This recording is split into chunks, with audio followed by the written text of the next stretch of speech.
അസ്സലാമു അലൈക്കും വറഹ്മത്തുള്ളാഹി വബറകാതുഹു. നമ്മൾ കഴിഞ്ഞ വീഡിയോയിൽ നമ്മൾ പറഞ്ഞു നമുക്ക് റമദാനിനെ എങ്ങനെ കൂടുതൽ ആസ്വാദ്യകരമാക്കാം, എങ്ങനെ ഭംഗിയുള്ളതാക്കാം എന്നുള്ളത് കഴിഞ്ഞ വീഡിയോയിൽ നമ്മൾ പറഞ്ഞിട്ടുണ്ട് അല്ലേ. അപ്പൊ അതിന് നമ്മുടെ ഡെയിലി ഒരു ഷെഡ്യൂൾ നമുക്കൊന്ന് നോക്കി വെക്കാം. നമ്മൾ ആദ്യം നമ്മൾ എന്ത് ചെയ്യുന്നു, നാലരയ്ക്ക് നമ്മൾ അലാറം വെച്ച് എഴുന്നേൽക്കുക എന്നുള്ളതാണ് നമ്മൾ പറയാനുള്ളത്. 4:30 നമ്മൾ എന്ത് ചെയ്യുക, അലാറം വെച്ച് എഴുന്നേൽക്കാം. ഒരു 5 മണി വരെ നമ്മൾ എന്ത് ചെയ്യുക, നമ്മുടെ അത്താഴം റെഡിയാക്കാൻ വേണ്ടി ഉമ്മനെയും വാപ്പാനെയൊക്കെ ഒന്ന് സഹായിക്കാൻ വേണ്ടി നേരത്തെ എഴുന്നേറ്റ് ഒന്ന് സഹായിച്ച് ടേബിളൊക്കെ ഒന്ന് ക്ലീനാക്കാനും ഭക്ഷണമൊക്കെ ഒന്ന് തയ്യാറാക്കാനും നമ്മളവരെ സഹായിക്കുക എന്നുള്ളതാണ്. അപ്പോൾ അലാറം വെക്കുക എന്നുള്ളതാണ് ഇമ്പോർട്ടൻറ്റ്. നമ്മുടെ അത്താഴത്തിൽ നിന്നാണ് നമ്മൾ തുടങ്ങുന്നത്. അങ്ങനെ നമ്മൾ എന്ത് ചെയ്യുന്നു, നമ്മുടെ സുഹൂർ എന്നാണല്ലോ പറയാം അല്ലേ. സുഹൂർ അത്താഴം നമ്മൾ റെഡിയാക്കുന്നു. നന്നായിട്ട് വെള്ളം കുടിക്കുക, ചൂടുകാലമാണല്ലോ, നന്നായിട്ട് വെള്ളം കുടിക്കണം. അതുപോലെ നോമ്പെടുക്കാൻ പാകത്തിന് നമ്മൾ അത്യാവശ്യം നല്ല ഭക്ഷണം കഴിക്കുക. അത്താഴം കഴിക്കാതെ നിങ്ങൾ നോമ്പെടുക്കുക. അത്താഴം കഴിക്കുന്നതിൽ പുണ്യം എന്ന് റസൂൽ സല്ലല്ലാഹു അലൈഹി വസല്ലം പഠിപ്പിച്ചിട്ടുണ്ട് അല്ലെ. ഹദീസിൽ നമ്മൾ കാണാം അത്താഴം നിങ്ങൾ കഴിക്കണം എന്നാണ് പിന്നെ റസൂൽ സല്ലല്ലാഹു അലൈഹി വസല്ലം നമ്മൾ പഠിപ്പിച്ചിട്ടുള്ളത്. അപ്പൊ അതില് നമുക്ക് നമ്മുടെ അത്താഴം കഴിച്ചു കഴിഞ്ഞാൽ നമുക്ക് എന്ത് ചെയ്യാം, അതിനുശേഷം നമുക്ക് പിന്നെ 5 മണി മുതൽ 5:30 വരെ നമസ്കാരത്തിന്റെ സമയമാണ് അല്ലെ. അഥവാ ബാങ്ക് നമ്മുടെ അത്താഴം കഴിച്ചു കഴിഞ്ഞാൽ നമ്മൾ ഒരു സുബഹിക്ക് മുമ്പുള്ളൊരു സമയം നമുക്ക് കുറച്ചേരം ഖുർആനായി പാരായണം ചെയ്യാനുള്ള ഒരു സമയം കിട്ടും. ഓക്കെ, ഇനി ഒരു 5:15 വരെ നമ്മൾ അത്താഴം കഴിക്കുക കാര്യങ്ങളൊക്കെ ചെയ്ത് കഴിഞ്ഞാൽ നമുക്കൊരു 5:23 ഇപ്പോൾ ഇന്നത്തെ ഈ കഴിഞ്ഞ 2 ദിവസമായിട്ട് 5:23 കൃത്യമായിട്ട് ബാങ്ക് ടൈമിനാണ് കൊടുക്കുന്നത്. അപ്പോൾ ആ ഒരു ടൈമിൽ എന്ത് ചെയ്യുക, കൃത്യമായിട്ട് ഞാൻ കേരളത്തിലെ ടൈം വെച്ചാണ് പറഞ്ഞിട്ടുള്ളത്. കേരളത്തിൽ തന്നെ ഇപ്പോൾ ഞാനുള്ള തൃശ്ശൂർ, എറണാകുളം അങ്ങനെ ഉള്ള ജില്ലകളിലെ കാര്യങ്ങൾ വെച്ചിട്ടാണ് പറഞ്ഞത്. നിങ്ങളുടെ സമയം വ്യത്യാസം നിങ്ങളൊന്ന് ചെക്ക് ചെയ്യണം ഇൻഷാ അല്ലാഹ്. അപ്പം അങ്ങനെ നോക്കുകയാണെന്നുണ്ടെങ്കിൽ നമുക്ക് ആ നമസ്കാരത്തിന് മുമ്പ് കുറച്ച് സമയം കിട്ടും. ആ സമയം നമ്മൾ എന്ത് ചെയ്യണം, കൃത്യമായിട്ട് ഖുർആൻ പാരായണം ചെയ്യാൻ ശ്രദ്ധിക്കണം. അപ്പോൾ ശ്രദ്ധിക്കാം, ഇതിപ്പോൾ നമ്മൾ നോമ്പ് നമ്മൾ കൃത്യമായിട്ട് എന്ത് ചെയ്തു, 1, 2, 3 അല്ലേ, 3 ജുസ് ശരിക്കും 3 ജുസ് തീർന്ന് 4ാമത്തെ ജുസിൽ എത്തേണ്ട സമയമാണ് നമ്മൾ പാരായണം. അഥവാ ഫാത്തിഹ സൂറത്ത് തുടങ്ങി അൽ ബഖറ 141 വരെ ആകുമ്പോഴത്തേനും 1ാമത്തെ ജുസ് കഴിയും. 2ാമത്തെ ജുസ് എന്ന് പറയുന്നത് അൽ ബഖറ 142 ആയത്ത് മുതൽ അൽ ബഖറ 252 ആയത്ത് വരെയാണ്. 3ാമത്തെ ജുസ് എന്ന് പറയുന്നത് അൽ ബഖറ 253 ആയത്ത് മുതൽ സൂറത്ത് ആലു ഇമ്രാൻ 92 ആയത്ത് വരെയാണ്.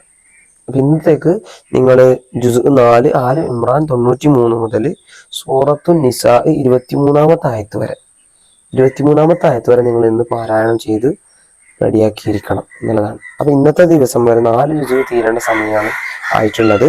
2 തവണ നമ്മൾ പറഞ്ഞു, 2 തവണ കംപ്ലീറ്റ് ചെയ്യുന്ന ആളുകളെ സംബന്ധിച്ചിടത്തോളം നമ്മൾ എന്ത് ചെയ്യണം, 4, 5, 6 ഇത്തരം ജുസുകൾ ഇന്നത്തോട് കവർ ചെയ്ത് കഴിഞ്ഞാൽ 2 ജുസ് വെച്ചിട്ട് കവർ ചെയ്ത് കഴിഞ്ഞാൽ അവർക്ക് വളരെയധികം 2 തവണ ഖുർആൻ കംപ്ലീറ്റ് ആയിട്ട് പാരായണം ചെയ്യാനുള്ള സമയം ലഭിക്കും. ഓക്കെ, അപ്പോൾ നമ്മൾ പറഞ്ഞത് സുബഹിക്ക് ശേഷമുള്ള ഒരു സമയം നമ്മൾ എന്ത് ചെയ്യുന്നു, കുറച്ചു നേരം ഖുർആൻ സുബഹിക്ക് മുമ്പും കുറച്ചു നേരം പാരായണം ചെയ്യുന്നു, സുബഹിക്ക് ശേഷം കുറച്ചു നേരം പാരായണം ചെയ്യുന്നു. ഒരു 6 മണി 6:15 വരെ നമ്മൾ എന്ത് ചെയ്യുക, സുബഹിക്ക് ശേഷം പാരായണം ചെയ്യുക. നിർബന്ധമായിട്ട് അങ്ങനെ പാരായണം ചെയ്ത് കഴിഞ്ഞാൽ പിന്നീട് നമുക്ക് എന്ത് ചെയ്യാം, ചിലപ്പോൾ ചിലർക്ക് രാത്രി ഉറങ്ങിയതിൻ്റെയോ വൈകി ഉറങ്ങിയതിൻ്റെയോ തറാവി നമസ്കരിച്ചതിൻ്റെയോ രാത്രി എഴുന്നേറ്റ് നമസ്കരിച്ചതിൻ്റെയോ ഒക്കെ ക്ഷീണം ഉണ്ടെങ്കിൽ കുറച്ചു നേരം ഉറങ്ങാം. നാപ്പ് എന്നാണല്ലോ പറയുന്നത്, ഷോർട്ട് നാപ്പ്. അതായത് നാപ്പ് എന്ന് വെച്ചാൽ നമ്മുടെ കയ്യിലൊരു ഒരു ചാവി ഉണ്ട്.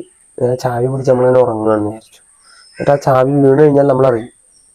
അങ്ങനെയാണ് നാപ്പ് എന്ന് പറയുന്നത്. അപ്പൊ ഷോർട്ട് നാപ്പ്, ചെറിയൊരു മയക്കം, അത്രേ പാടുള്ളൂ. ഒരുപാട് ഉറങ്ങിക്കഴിഞ്ഞാൽ രാവിലെ തന്നെ നമ്മൾ ഒരുപാട് ഉറങ്ങിയാലുള്ള പ്രശ്നം എന്താ, നമ്മുടെ എനർജി മുഴുവൻ നമ്മുടെ ശരീരത്തിൽ ഉറങ്ങി അവിടെ തീരണം. എനർജി തീരുന്നതോടെ നമ്മൾ ആ ഒരു ത്രൂ ഔട്ട് ദ ഡേ, ആ ഒരു ദിവസം മുഴുവൻ നമുക്ക് വളരെ എനർജി ആയിട്ടിരിക്കാനുള്ള കഴിയില്ല. നമ്മൾ രാവിലെ തന്നെ വീക്ക് ഇതിലായിട്ടിരിക്കണം, ഭയങ്കര ക്ഷീണം നമുക്ക് ബാധിക്കും. അതുകൊണ്ട് അത്രയും വീക്കാവാതെ പരമാവധി എന്ത് ചെയ്യുക, ചെറിയ മയക്കം, അരമണിക്കൂർ മയക്കമൊക്കെ ആയിട്ട് അലാറം വെച്ചിട്ടോ ഉറങ്ങാനായിട്ട് ശ്രദ്ധിക്കുക. അത് കഴിഞ്ഞാൽ പിന്നെ നമ്മൾ 7 മണി മുതൽ 1 മണി വരെ ഇപ്പോൾ സമയം നമുക്കറിയാലോ, സ്കൂൾ ടൈം അനുസരിച്ച് തയ്യാറാവാം. സ്കൂൾ ടൈം ഇല്ലാത്ത സന്ദർഭത്തിൽ 7 മണി മുതൽ 1 മണി വരെ എന്ത് ചെയ്യുക, സ്കൂളിലൊക്കെ പഠിക്കാനോ, നമ്മൾ കഴിഞ്ഞ വീഡിയോയിൽ പറഞ്ഞു നമുക്ക് റമദാനിൽ ചെയ്യാൻ പറ്റിയ കാര്യങ്ങൾ എന്തൊക്കെയാണെന്ന്. അതിനനുസരിച്ച് എന്ത് ചെയ്യുക, കൃത്യമായിട്ട് പുതിയ കാര്യങ്ങൾ പഠിക്കാനായിട്ട് വായിക്കാൻ, പുസ്തകം വായിക്കാൻ സമയം ഉപയോഗിക്കാം. അങ്ങനെയൊക്കെ ഉപയോഗിക്കാം 7 മണി മുതൽ 1 മണി വരെ. അപ്പോൾ ആ ഒരു സമയത്താണ് നമുക്ക് എന്ത് ചെയ്യുന്നത്, 12:30 to 1:30 ഉള്ളിലാണ് ളുഹർ നമസ്കാരത്തിന് സമയം വരുന്നത്. കഴിയുന്നവർ പരമാവധി പള്ളിയിൽ പോവുക. ഏറ്റവും പ്രതിഫലം കിട്ടുന്ന ഒരു സമയം കൂടി ആയതുകൊണ്ട് പരമാവധി എന്ത് ചെയ്യുക, പള്ളിയിൽ പോയി ജമാഅത്ത് നമസ്കരിക്കാനായിട്ട് പരമാവധി ശ്രമിക്കുക. അപ്പോൾ നമ്മൾ ളുഹർ നമസ്കാരം കഴിയുന്നു. ളുഹർ നമസ്കാരത്തിന്റെ സമയത്ത് നമുക്ക് എന്ത് ചെയ്യാം, കുറച്ച് പാരായണം ചെയ്യാം. ളുഹർ നമസ്കാരം കഴിഞ്ഞ് നമ്മൾ ചെറിയൊരു മയക്കം കഴിഞ്ഞ് നിൽക്കണം. ആ ഒരു സമയത്ത് നമ്മൾക്ക് ഓരോ ദിവസവും നമ്മൾ പഠിക്കേണ്ടുന്ന പുതിയ ഹദീസ് കേൾക്കാം. അതുപോലെ ഓരോ പ്രവാചകന്റെ കഥകൾ വായിക്കാം. അതുപോലെ നമ്മൾ പഠിച്ച ഇസ്ലാമിക പുസ്തകങ്ങളിലെ വ്യത്യസ്തങ്ങളായിട്ടുള്ള ഭാഗങ്ങൾ നമുക്ക് റിവിഷൻ ചെയ്യാം. നമ്മൾ ജീവിതത്തിൽ നമ്മളിപ്പോൾ ഒരു റമളാന് കൊണ്ട് നമ്മൾ പഠിച്ചെടുക്കാൻ ആഗ്രഹിക്കുന്ന സൂറത്തുകൾ ഉണ്ടാവും. അല്ലെങ്കിൽ റമളാന്റെ അവസാനം ഏതെങ്കിലും ഒരു എക്സാമൊക്കെ നമ്മൾ പറഞ്ഞിട്ടുണ്ടാവും, ക്വിസ് മത്സരങ്ങളൊക്കെ ഉണ്ടാകും. അപ്പോൾ ആ ഒരു മത്സരത്തിന് വേണ്ടി തയ്യാറാകാനുള്ള ഒരു സമയമായിട്ട് എന്ത് ചെയ്യുക, ളുഹർ നമസ്കാരത്തിന് കഴിഞ്ഞ് ചെറിയൊരു മയക്കമാണ് പാടുള്ളൂ. ഒരുപാട് ഉറങ്ങിക്കഴിഞ്ഞാൽ നമ്മൾ ക്ഷീണമായിരിക്കും, ഭയങ്കര ക്ഷീണമായിരിക്കും. ക്ഷീണം വന്നു കഴിഞ്ഞാൽ പിന്നെ നമുക്കൊന്നും ചെയ്യാൻ പറ്റില്ല. അപ്പോൾ എന്ത് ചെയ്യുക, നമ്മൾ ചെറിയൊരു മയക്കത്തിൽ കഴിഞ്ഞ ശേഷം നമ്മൾ പിന്നെ വീണ്ടും നമുക്ക് ചെറിയ രീതിയിൽ പഠനം നടത്തും. അത് കഴിഞ്ഞാൽ അസ്ർ നമസ്കാരമായി. അസ്ർ നമസ്കാരത്തിന് എന്ത് ചെയ്യുന്നു, വീണ്ടും നമ്മൾ നമസ്കാരവും ഖുർആനും അപ്പോൾ ഈ ളുഹറും അസറിനൊക്കെ നമുക്ക് ഒരുപാട് നേരം ഇരുന്ന് പാരായണം ചെയ്യാനായിട്ട് സമയം ഉണ്ടാവില്ല. ഏറ്റവും കൂടുതൽ സമയം കിട്ടുക സുബഹിക്ക് മുമ്പും ശേഷം, പിന്നെ നമുക്ക് സമയം കിട്ടുക ഇശാക്ക് മുമ്പും ശേഷവും, തറാവീഹിനുമാണ് സമയം കിട്ടുക. അപ്പോൾ ഈ സമയങ്ങളാണ് ഖുർആൻ പാരായണത്തിന് വേണ്ടി നിങ്ങൾ ഏറ്റവും കൂടുതൽ പരമാവധി പാരായണം ചെയ്ത് തീർക്കാൻ വേണ്ടി കണ്ടെത്തേണ്ട സമയം. ളുഹർ അസർ ചിലപ്പോൾ അധികം സമയം കിട്ടി എന്ന് വരണം എന്നില്ല. അങ്ങനെ സമയം കണ്ടെത്തുന്നവർക്ക് പാരായണം ചെയ്യാൻ പ്രശ്നമില്ല. അത് കഴിഞ്ഞ് കഴിഞ്ഞാൽ നമ്മൾ അസർ നമസ്കരിക്കുന്നു. കുറച്ചേരം ഒരു 5-10 മിനിറ്റ് മാത്രം പാരായണം ചെയ്യുന്നു. പിന്നെ നമ്മൾ വീണ്ടും നോമ്പ് തുറക്ക് വേണ്ടിയിട്ടുള്ള തയ്യാറെടുപ്പാണ്.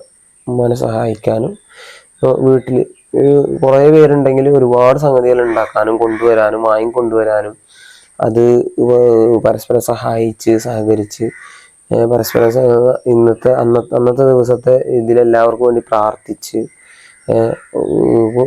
നമ്മൾ കിച്ചണിൽ നിൽക്കുമ്പോൾ ഒരുപാട് തമാശ പറഞ്ഞ സമയം കളയാതെ ഒരുപാട് നമ്മൾ നോമ്പുകാരായിരിക്കുമ്പോൾ നോമ്പുകാരല്ലാത്തപ്പോഴുള്ള വ്യത്യാസം എന്താ, നോമ്പുകാരല്ലാത്തപ്പോൾ നമ്മൾ വെറുതെ ഒരുപാട് കാര്യങ്ങൾ പറഞ്ഞ സമയം കളയും.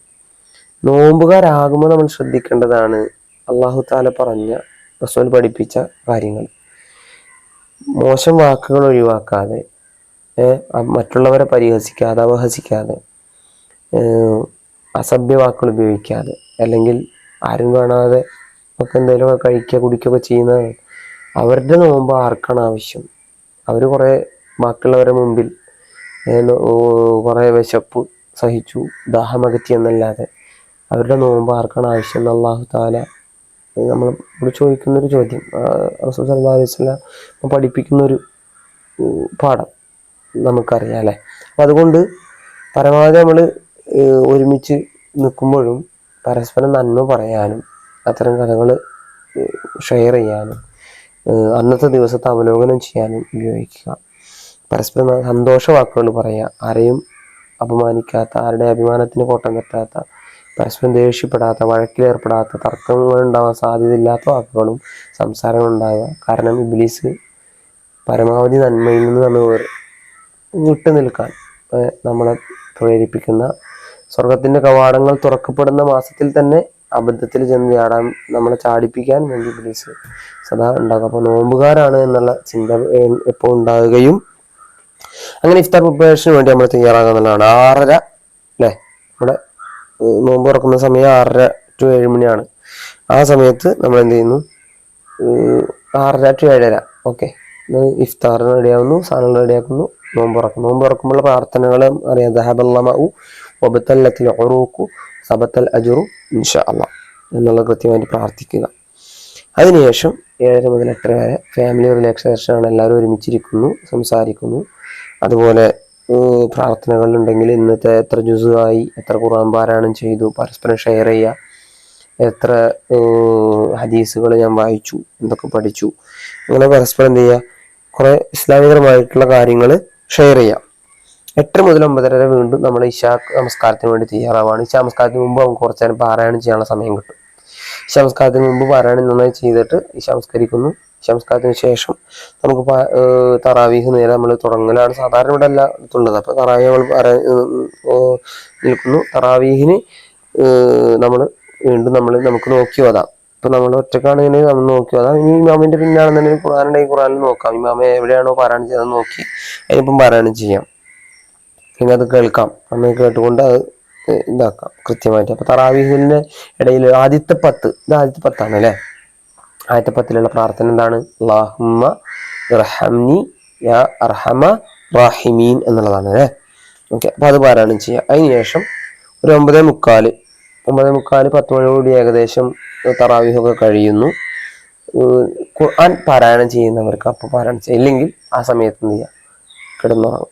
ജസ്റ്റ് നമ്മുടെ ഉറക്കത്തിലേക്ക് കിടന്നിട്ട് അലാറം വെച്ചുകൊണ്ട് രാത്രി എഴുന്നേറ്റിട്ട് നമുക്ക് നമസ്കരിക്കാം. ഒന്നില്ലെങ്കിൽ തറാവിനൊപ്പം ഇത്ര നമസ്കരിക്കാം, അല്ലെങ്കിൽ രാത്രി ഒന്ന് കുറച്ചു നേരം ഉറങ്ങിയ ശേഷം അലാറം വെച്ച് എഴുന്നേൽക്കാം. വീണ്ടും എന്ത് ചെയ്യുക, ആരും ഇല്ലാത്തൊരു സന്ദർഭം നമ്മൾ ഒറ്റക്ക് അള്ളാഹുവിനോട് മുലാഖാത്ത് നടത്തുന്ന, രഹസ്യ സംഭാഷണം നടത്തുന്ന, നമ്മുടെ കാര്യങ്ങൾ അള്ളാഹുവിനോട് ഏറ്റു പറയുന്ന, അള്ളാഹു നമ്മുടെ കാര്യങ്ങൾ സ്വീകരിക്കുന്ന ഒരു സന്ദർഭം ആണ്.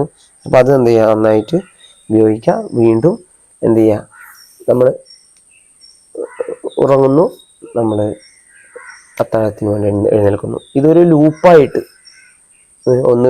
ഒരു ദിവസം ഇങ്ങനെ പോകുന്ന, അടുത്ത ദിവസം എന്ന ഒരേ രീതിയിൽ പോകാതെ വ്യത്യസ്ത രീതിയിൽ നമ്മൾ പറഞ്ഞു റമദാൻ എന്തൊക്കെ കാര്യം നമുക്ക് ചെയ്യാൻ പറ്റും അത് ഓരോ ദിവസം ആഡ് ചെയ്തുകൊണ്ട് അങ്ങനെ വ്യത്യസ്തമാക്കിക്കൊണ്ട് അതിനെ ഭംഗിയുള്ളതാക്കുക.